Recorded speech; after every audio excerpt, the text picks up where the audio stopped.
I enjoy free utilities just like other parliamentarians. I've enjoyed it for a number of years. There are many who argue that parliamentarians, ministers in particular, do not make enough money. In Anguilla, as an example, I believe the prime minister there makes about 10,000 US a month. I make 15,000. And you go through many countries in the Caribbean, their salaries and wages are higher. And I think it's common practice for parliamentarians to be given utilities. And for me to say that they're not deserving, I think that I'll be hypocritical. And I will accept I can afford to pay my bills. There's no doubt about it. And if I had to serve without, those perks, I would. And I'm sure my other colleagues would as well. But I don't think they create the kind of strain that people may suggest. I mean, let's assume that each parliamentarian, maybe using about $10,000 in utilities a year. And you have, let's say about 20 parliamentarians, or let's say 30. That's $300,000. I mean, that's immaterial compared to the size of the economy. The economy is a $4 billion economy a year. And,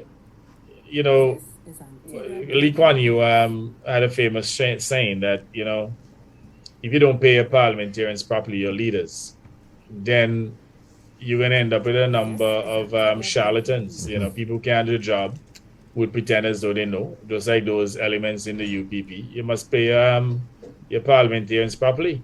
And how do you even justify, for example, that in the public sector, you have public servants who are making $15,000, $20,000, $25,000 a month.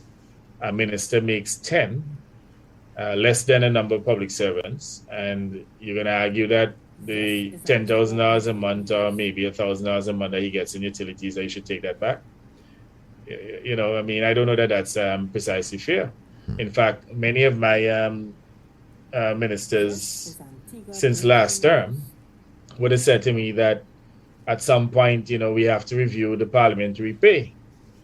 I don't know when that will be. Clearly, we can't do it now because of the COVID situation and so on. But we also have to increase the pay of public servants. But I don't know we can continue to increase public servants' pay and at some point do not revise the pay for parliamentarians.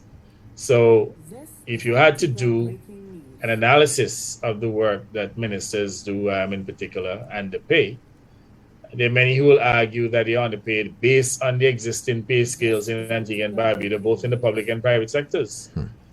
And again, spending a few $100,000, even if it's $500,000, if you say I exaggerate, or let's say the figure I quote is not adequate, then even if you say it's $500,000 to cover 34 parliamentarians, both in the Senate and the lower house, I don't know that that is excessive by any imagination. And there are people who believe as though if you were to take away these benefits, it solve our financial difficulties. They won't.